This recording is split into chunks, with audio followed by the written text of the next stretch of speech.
గుంటకల్ వాసులకి మరియు అధికారులకు పోలీసులందరికీ తెలియజేయడం ఏమనగా, నేను గుంటకల్లో 40 ఏళ్ల నుంచి నివాసం ఉంటున్నాను ఫోటోగ్రాఫర్గా. నా రెండో బిడ్డ అయిన దిల్షాద్ చీటీల విషయంలో కొన్ని నష్టాలు వచ్చినాయి కాబట్టి దాని పర్యవసానంగా నేను నా ఇల్లు అమ్మకానికి కూడా పెడుతున్నాను. వాళ్ళకి సంబంధించి 13 మందికి మేము 30 లక్షల చిల్లర ఇవ్వవలసిందిగా మొదటగా అధికారులు చెప్పినారు. దానికి నేను సరే అని చెప్పి నేను టైం అడిగినాను. ఆల్రెడీ నా ఒరిజినల్ పేపర్స్ అన్నీ వేరే దగ్గర ప్లెడ్జ్ పెట్టాను పిల్లలు పెళ్ళినప్పుడు. దయచేసి నా బిడ్డ నన్ను దగ్గర 3 నెలల నుంచి కిడ్నాప్ చేసి బలవంతంగా రోడ్డు పైన తీసుకొచ్చి ఆమెను గుడ్డలు గుడి తీసి చాలా నానాహంగాం చేశారు. అది 17/11/2025లో జరిగింది. మరి తర్వాత మరి మమ్మల్ని కిడ్నాప్ చేసినారు. ఒక రోజులో 35 లక్షలు కట్టమంటే నా చేత కాదని చెప్పేసి కొన్ని రోజులు పక్కన ఉన్నాము. మళ్ళీ అనంతపురం నుంచి మళ్ళీ వాళ్ళే ఎత్తుకొని వచ్చి నా బిడ్డని నన్ను మళ్ళీ కిడ్నాప్ చేసి ఈ 13 మంది ఎవరైతే ఇంపార్టెంట్ ఉన్నారో వాళ్ళకి అర్జెంట్ కావాలంటున్నారు కాబట్టి వాళ్ళ కోసం వాళ్ళకి డబ్బులు ఇచ్చేస్తే నేను వదులుతామని చెప్పేసి నన్ను నా బిడ్డని చాలా కష్టాలు పెట్టారు. ఇప్పటికీ డైలీ టార్చర్ చేస్తూనే ఉన్నారు. నన్ను 50,000 ఇచ్చి నా దగ్గర నుంచి 50,000 తీసుకొని నన్ను రిలీజ్ చేసినారు. ఇప్పుడు మరీ ఎక్కువ డబ్బులు అడుగుతున్నారు. పాపను రిలీజ్ చేయాలంటే నా దగ్గర చేత కాదు. ఇప్పుడు వాళ్ళ అప్పులలో ఇస్తే రిలీజ్ చేస్తామంటున్నారు. నా ప్రాపర్టీ అంతా ఏదైనా కానీ ఇప్పుడు నేను అమ్మేదానికి కానీ ఎక్కడ ఇది చేసి కూడా కాదు. దయచేసి నన్ను నా బిడ్డ ఇప్పుడు అధికారులు కూడా బిడ్డను ఒకటి పంపించేసేయండి. ఎక్కడన్నా ఇంట్లో ఉన్నా ఇప్పుడు మా బంధువుల్లో ఇంట్లో ఉండాలని మేము నిర్ణయించుకున్నాము. మాకు గుంటకల్లో సరైన సంరక్షణ లేదు. మాకు ప్రాణహాని ఉన్నది నాకి నా బిడ్డకి. దయచేసి మీరందరూ గమనించి నన్ను ఆదరిస్తారని మనస్ఫూర్తిగా కోరుకుంటున్నాను. ఎస్పీ గారి దగ్గర నుంచి నేను మాట్లాడుతున్నాను, ఎస్పీ ఆఫీస్ నుంచి. నేను ఇక్కడ రావడానికి కారణం కూడా నా బిడ్డని రిలీజ్ చేస్తారనుకుంటే రాలేదని చెప్పి నేను ఇక్కడ ఎస్పీ గారు కంప్లైంట్ చేయడానికి వచ్చాను. ఇప్పుడు వాళ్ళు చెప్పడం కూడా ఇదే చెప్పినారు. ఆ పాపకి సంబంధము ఉన్నా కానీ నా ఆస్తి నా పేరుతో ఉంది కాబట్టి నా చిన్న బిడ్డ ఇంత అప్రూవ్ చేసిందో దాంట్లో ఫస్ట్ 13 మందికి ఇచ్చేసి మిగతాది రిజిస్ట్రేషన్ అప్పుడు తెలుసుకుంటామని అనుకుంటున్నాము. ఎందుకంటే అంత పెద్ద ప్రాపర్టీని దాని వాల్యూ 1,20 lakhs ఉంది ప్రస్తుతం మార్కెట్ రేటు. నేను ఇప్పుడు ప్రస్తుతానికి ఇవ్వవలసిన అమౌంట్ 30 lakhs ఈ 13 మందికి. ఎవరైతే జ్యోతి అని ఆమెకు వాళ్ళందరికీ లీడర్గా ఉందో, జ్యోతి గారు ఏ సిటీలో లేరు. వాళ్ళకి సంబంధించిన వాళ్ళు ఒకరో ఇద్దరు ఉన్నారు. కానీ ఈమె ఎంతమందిని కలుపుకొని వచ్చి నా మీద నా బిడ్డ మీద దౌర్జన్యం చేసి ఇన్ని రోజులు 3 నెలల నుంచి మమ్మల్ని హెరాస్మెంట్ చేసినారు. ఇప్పుడు గవర్నమెంట్ గారు మన ఎస్పీ గారి తరఫున మేము రిక్వెస్ట్ చేసుకున్నాము, దయచేసి నా బిడ్డని ఒకటి నాతో పంపించేస్తే మిగతా విషయాలన్నీ కోర్టు ద్వారా అన్నీ తీసుకొని దానికి 30 లక్షలు ఇచ్చి కూడా కొంచెం టైం తీసుకొని దాని తరఫున మేము న్యాయబద్ధంగానే అందరికీ చీటీల డబ్బులు మొత్తం ఇచ్చి కూడా ట్రై చేస్తాము. అవునండి, ప్రస్తుతానికి గుంటకల్లో ఉంది. మా ఇంట్లో ఉంది అని వాళ్ళు అంటున్నారు. నిన్న పోయి వచ్చేటప్పుడు చూసినాను, ఇంటికి దిగాలేసినారు. ఆమె మన జ్యోతి గారి హయాంలోనే వాళ్ళ బాడీ గార్డ్స్ అంటే దగ్గర 1.5 months నుంచి ఉంది జ్యోతి హ్యాండ్ ఓవర్ లో. అది కూడా ఎప్పుడు ఆమె ఇండిపెండెంట్ గా లేదు. మా పాప జ్యోతి ఆమె వచ్చేసి MRPF లీడర్ అంట. నాకు కూడా తెలియదు.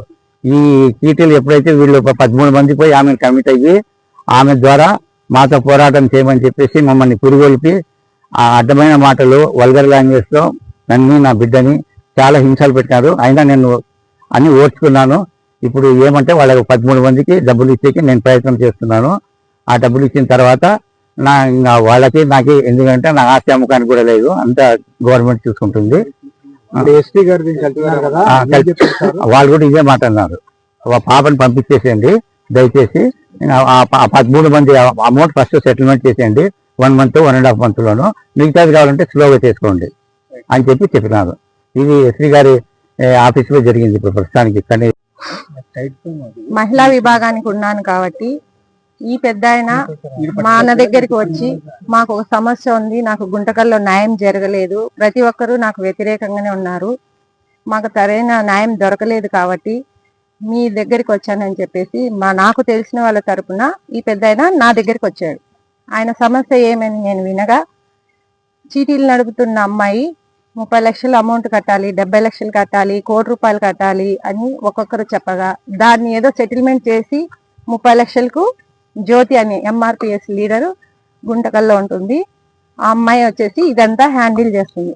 అంటే మిగతా మెంబర్స్ అంతా అమ్మాయి దగ్గరికి వెళ్ళి మాకు మెయిల్ చేయండి అని కోరినారు. కానీ అమ్మాయి చీటీలలో లేదు. సరే అనేసి అమ్మాయి వీళ్ళందరినీ కూర్చోబెట్టి మాట్లాడేసి అమౌంట్ ఇంత కట్టండి అని సెటిల్ చేసింది. చేసిన తర్వాత ఈ అమ్మాయి ప్రాపర్టీ అమ్మి కడతామంటే కూడా తను ఐపీ పెడుతుంది, ఇంట్లోంచి పారిపోయింది అని చెప్పి అమ్మాయి పైన దాడి చేసి కొట్టడము, హింస పెట్టడం అన్ని చేసిన తర్వాత అమ్మాయిని 2 months అయింది కిడ్నాప్ చేసి వాళ్ళ దగ్గర పెట్టుకున్నారు. తండ్రిని కూతుర్ని ఇద్దరిని కిడ్నాప్ చేసి పెట్టుకున్న తర్వాత 13 మంది ఇళ్లలో ఒక్కొక్క రోజు ఒక్కొక్కరి ఇంట్లో పాచి పని చేయించుకుంటున్నారు, పెద్ద ఆయనతో సహా. ఇలా ఇది ఎంతవరకు న్యాయము? డబ్బులు ఉంటే ఆ డబ్బు కట్టమని చెప్పాలి, కానీ ఇట్లా పాచి పని చేయించుకోవాలి, కిడ్నాప్ చేయాలి అని రూల్స్ ఏమన్నా జ్యోతికి ఏ గవర్నమెంట్ ఇచ్చింది, ఏ రాజ్యాంగం రాసిచ్చిందో మాకు తెలియదు.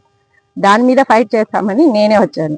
నేనే ఇన్వాల్వ్ అయ్యి తనని అడిగా, ఏంటి పరిస్థితి అని అడగగా, మీరెవరు, మీకేం నమ్మకం, మీ మీద మాకు ఏం నమ్మకం, మీరు ఎట్లా చేస్తారు అని మమ్మల్ని దౌర్జన్యంగా మాట్లాడడం జరిగితే సవిత కమిషనర్ దగ్గరికి వెళ్ళి ఎస్పీ గారికి చెప్పించుకొని, ఎస్పీ నుంచి గుంటకల్కి డిఎస్పీ గారికి చెప్పించుకొని ఇక్కడంతా మొత్తం ఉన్న పరిస్థితిని గమనించి చేస్తే ఆ అమ్మాయిని మటుకు వాళ్ళ హ్యాండ్ ఓవర్లో పెట్టుకున్నారు, డిపార్ట్మెంట్ మటుకు ఇంట్లోనే ఉంది అని చెప్పిస్తున్నారు. మేము నిన్న వెళ్ళాము, ఈవినింగ్ అక్కడ చూసాము, ఇంటికి తాళాలు వేశారు, షాప్కి తాళాలు వేశారు. వాళ్ళు మటుకు ఆ అమ్మాయిని వాళ్ళ హ్యాండ్ ఓవర్లో పెట్టుకొని బెదిరించి మరి ఆ అమ్మాయిని చాలా హింసిస్తున్నారు. మధ్యవర్తులని వెళ్ళినప్పుడు మధ్యవర్తులు నమ్మాలి కదా, వాళ్ళకి కావాల్సింది ఏంటి, అమౌంటే కదా. ఇంత ఇది చేయకూడదు కదా హరాస్మెంట్ అని. ఒక లేడీకి లేడీస్ అంటే ఒక ఆడదానికి ఆడదే శత్రువు అనే మాటను ఈ గుంటకల్లో జ్యోతి అనే అమ్మాయి నిరూపించింది. కేసు FIR అయింది, కానీ పోలీస్ డిపార్ట్మెంట్ నుంచి ఆ కేసును కోర్టుకు పెట్టనీయకుండా అంతా వీళ్ళదే పరిధిలో పెట్టుకొని చేస్తున్నారు. కాబట్టి మేము ఎస్పీ గారిని ఆశ్రయిస్తే ఇప్పుడు ఆయనకు ఉన్న వివరం చెప్పగా ఆ అమ్మాయిని విడుదల పంపించేయండి అని చెప్పి ఇంటికి పంపించడం జరిగింది. ఆ అమ్మాయి ప్రాపర్టీ కానీ బ్యాంక్ అకౌంట్స్ కానీ అన్ని బ్లాక్ చేసి ఆ 13 మెంబర్స్ కి అమౌంట్ పే చేసిన తర్వాతనే వీళ్ళ ప్రాపర్టీ సేల్ చేసుకోవడం కానీ బ్యాంక్ కి మళ్ళీ తిరిగి వర్కింగ్ లోకి రావాలని చెప్పి మాకు ఎస్పీ గారు న్యాయం చేశారు. ఇంకా మాట్లాడలేదు, మాకు అమ్మాయితో మాట్లాడనీయడం లేదు. మొత్తం ఎంత అమౌంట్? 30 lakhs అమౌంట్, 13 మంది మెంబర్స్. అదే అమౌంట్ మీరు వాళ్ళు కట్టిన తర్వాతనే వాళ్ళ ప్రాపర్టీ అమ్ముకోవడం కానీ వాళ్ళ అకౌంట్స్ ఏదన్నా కానీ రన్నింగ్ ఉండాలి. మిగతా అందరికి కూడా చెప్పేసేయండి, ప్రాపర్టీస్ ఇప్పుడు ఏం అమ్మనికి లేదు. ఎవరైతే మేము మధ్యవర్తులు ఉన్నామో వాళ్ళకి అమౌంట్ చెల్లుబాటు చేసిన తర్వాతనే ఆ ప్రాపర్టీ పైన హక్కు వచ్చేదండి.